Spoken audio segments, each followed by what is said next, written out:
Okay, Dayan, ngayon Christmas vacation na marami ng mga bakasyon. So syempre magandang alamin naman natin iba't ibang mga magagandang lugar dito sa Pilipinas. Ngayon, pupuntahan naman natin ang Quirino, kaya panoorin natin ang Tuklas Pinas.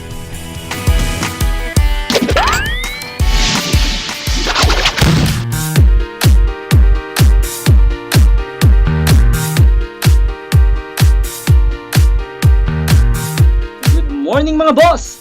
Para sa ating Tuklas Pinas, atin nang nakilala ang mayamang lalawigan ng Quirino sa norte, ang saganang agrikultura, ang kahanga-hangang mga Quirinians, at ang kapayapaan na namumukod tangi sa paraisong ito.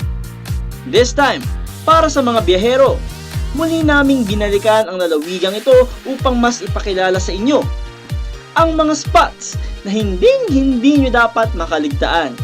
Heto na! At heto na ang listang inyong pinakaabangan. Natatangi dahil sa kakaiba nitong anyo na parang isang malaking barko na malapit nang lumubog. Dahilan kung bakit Bimapor ang itinawag dito. Bida ang rock formation na ito sa mga nais mag-mountain climbing, swimming, iba't ibang water sports activities, at mag-picnic kasama ang family.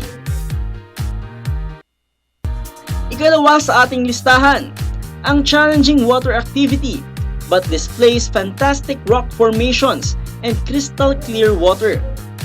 Ito ang tinatawag na Governor's Rapids.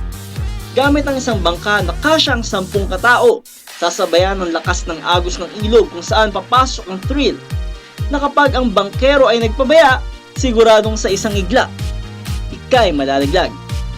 Matapos ang 2 hanggang 3 minuto ng pakikipaglaban sa malakas na alon, makikita ang nakamamanghang rock formations. Halimbawa nito ang sinasabing entabladong bato, mga uka na bato na binubulwakan ng tubig.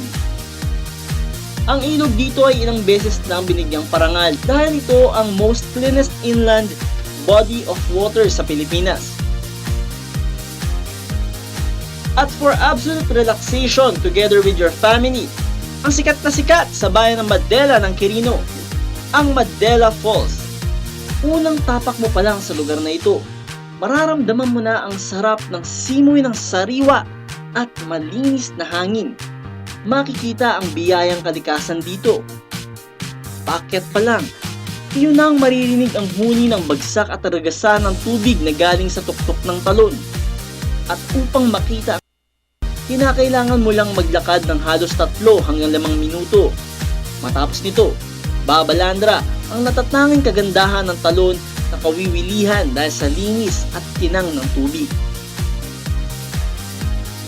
Ang Bimapor, Governor's Rapid, at ang Madela Waterfalls. Ilan lamang ito sa mga atraksyon na inyong makikita sa lalawigan ng Quirino, at ilan lang din ito sa biyayang kalikasan na ating natatanggap.